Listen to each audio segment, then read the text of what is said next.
Hey pal, you just blowing from Dumbsville? Hey y'all, pseudo Fallout YouTuber here, once again fucking his own audience over because he wants to be multimedia. And this video was inevitable after my Saber Spark one, so let's just get on into it.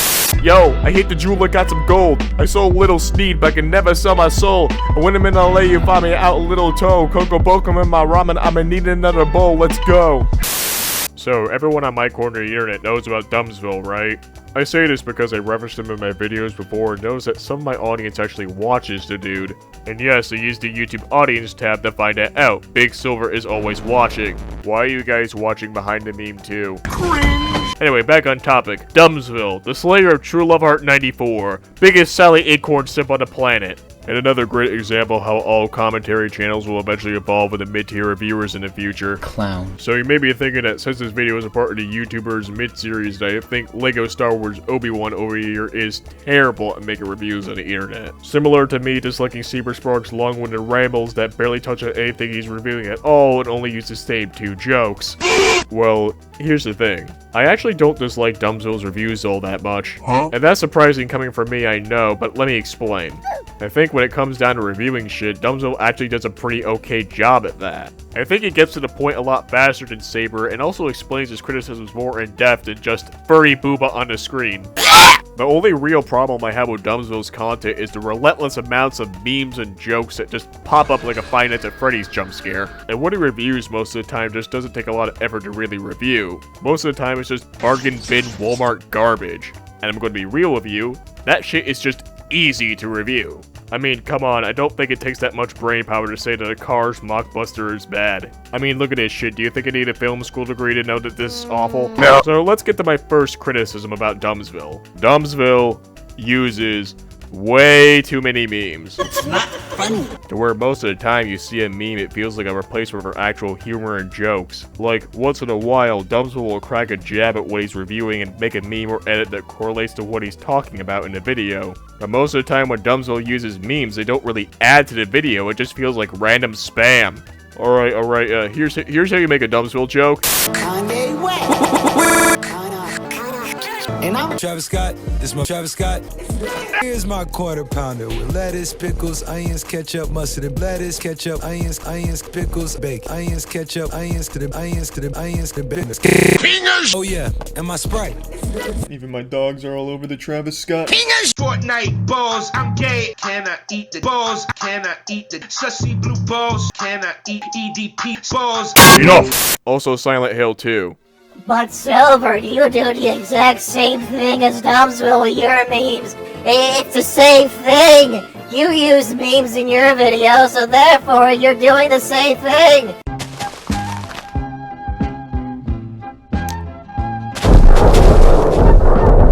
Bruh, how the fuck is it a strawman argument when it's not even a strawman argument anymore? Niggas are out here really thinking that memes are the same joke. What the fuck? Alright, before people get mad at me and say, Herbert Dumbsville Silver, you see my Joker. I'm not saying that there's anything wrong with Dumbsville using memes in his video, it's just how he's using them in general. Anytime you get into a 2020 humor bit in Dumbsville's video, it just feels like it's there for the sake of being there and just grabbing your attention. It just feels like jangling keys in a toddler's face, come on. It feels like Dumbsville puts more care into criticizing what he's reviewing than actually trying to be funny. Which is a good thing, I mind you. You should care more about what you're criticizing than trying to make people laugh on the internet. Again, look at the people that cared more about being funny than actually being a reviewer. I think I could recommend for Dumbsville to learn about comedic timing and pacing for his videos. A good example he could go off from is his Life is Strange video, because when I was watching that vid, it didn't feel like it was getting constantly blasted with 2020 humor memes. Constantly is the point I'm making here, because in the video there still is 2020 humor, it just didn't feel like obnoxious spam in the video. Again, really just felt like it was there for the sake of being there. In that video he did a good job explaining his criticism and getting to the point where he wanted to say, without his humor getting in the way all that much. I dare say, it actually felt like a review. The dude shows that he can separate his criticism and joke bits to the point where it doesn't feel like I'm getting constantly spammed with 2020 humor, but when Dumbsville reviews something, well, absolutely horrible, like Norman and Nora for open season, it just evolves into mindless spam. To prove my point about Dumbsville's editing style, here's some clips from two videos that I think that are good. Life is Strange and Try for 2011. Here's some clips from videos that I think that are bad. Open Season and Norman the North. These characters fucking suck. In Life is Strange, you play as Maxine Caldwell, a senior student at Blackwell Academy, a private boarding school where she's learning photography. However, she wakes up with mysterious time powers. Where does she get these time powers? Never explained. And due to these powers, she has visions of a giant tornado for some reason. Sometimes the powers will conveniently go away for some reason. Max can also travel through time by staring at photos really intensely. How she is very conveniently able to go back in time with some photos and not other ones is beyond me, but who cares?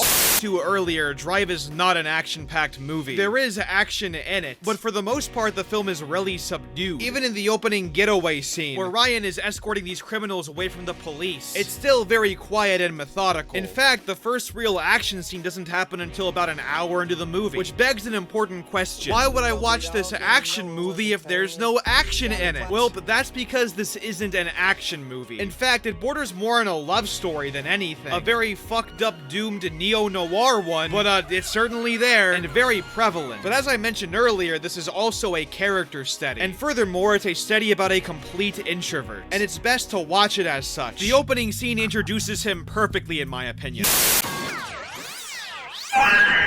Our film opens with this woman, who is jump scared by her pet bear named Boog. Boog then dances, I guess, because that's funny. Can she get down like this? They get in a car, I guess, and it's revealed that Boog is a show bear cross pet thing, who does shows for tourists nearby. We then cut to this guy who... I wonder if he's the bad guy. So this guy's a hunter who just got back from tying this deer on his car. A deer that's the secondary character on the poster. It's then revealed that the hunter and this girl are enemies. And the hunter also likes killing animals. You're a polar bear. I will talk to myself because every animated character needs to do that. So he jumps out the snow and chases after the seal. Cut to some caribou playing cards. Carabooyah! What? Carabooyah. Okay, you know what? Whenever I win a card game, or I don't know, like any game, I'm gonna scream out human booyah. Anyways, so Norm passes by them, and they're all like, I bet Aunt Lizzie fails again. That's what the kids call epic fail. because it wouldn't be a generic kids movie if the main character wasn't a complete goofy failure. Anyways, so the chasing happens, Norm falls off a cliff and dies, and then he sees a girl who says one word in the entire scene. Hi. Hello. Hey, Grandma. This is character development. Jeez, it's like pure ice up here. That's because it is pure ice. An accident waiting to happen, you know? I mean, somebody should really... You see where I'm coming from now, right? There should be a build-up for this kind of shit, but there barely is half the time. Most of the jokes and B pop-ups don't really have a build-up to them. That's one of my problems. It just impacts you right then and there. It's like I'm a buck trying to cross the street and Dumbsville is speeding down the highway in his semi-truck with a trailer full of Kanye West albums and Playboy Cardi, whatever. And my buck status is about to be broken as he atomizes me with the front of his truck. Just like your eardrums after listening to On Sight. Alright, With that out of the way, let's add something else to the argument. another thing I want to add to my criticism of Dumbsville, other than just his joke pacing really needs to be tweaked to the point where it doesn't feel like mindless 2020 humor spam. It's just, why do you gotta limit yourself to mostly bargain bin Walmart trash? Sure, it's easy to rip on this low-budget trash, but what else is there to say about this stuff other than the same three things about every single other garbage movie out there? Animation that looks like it's running on a PS2, that or making Reboot over here look like it's running on an RTX graphics card. Dialogue that sounds like it was written by an AI or writers on crack, the whole gist of that shit.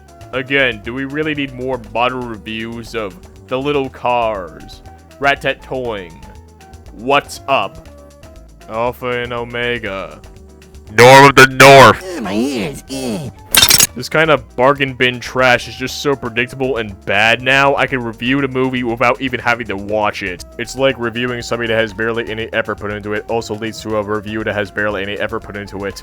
Again, most of these movies are made to make a quick buck or tell a kid to shut up for about a few hours. Don't fully limit yourself to this kind of shit, dude. Review aside for tears! Hey, it's me, Post-Editing Silver here. I recently watched Dumbsville's Ice Age video and it has less of the problems I complain about in this vid, though some of the problems I talked about are still there, just not to a terrible extent. Like, random shit just popping up for the sake of being there and grabbing your attention, but it's not to a terrible extent, like the open season review where it's just everywhere. Kind of an improvement for what I complained about, but all I gotta say for Dumbsville now is that, get ready for the scratch-ons. Sorry for the people that wanted me to go on a rage-filled ramble how Dumbsville's the worst thing on the internet, like some fentanyl addict having an overdose over here. It's just a problem I have is that I don't really have any other criticisms besides the 2 I give in this video. Like, what else do you want me to say other than his joke timing needs some work, and he shouldn't limit himself to effortless garbage? Because again, wouldn't somebody that has more effort put into it have more stuff to talk about? Compared to some trash CGI you found in a Walmart bargain bin made to confuse grandmas. His videos aren't offensively bad, I just think he could do more of his content other than just pop up random Discord beam here, pop up random Discord beam here, pipe dropping on the floor sound.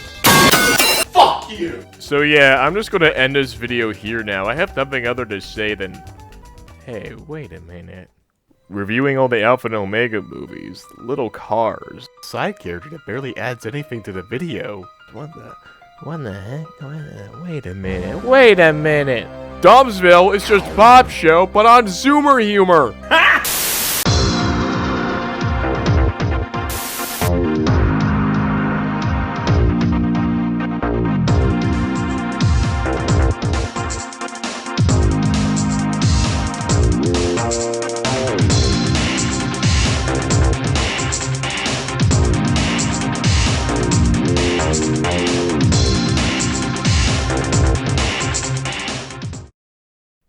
Snoot and Sneed,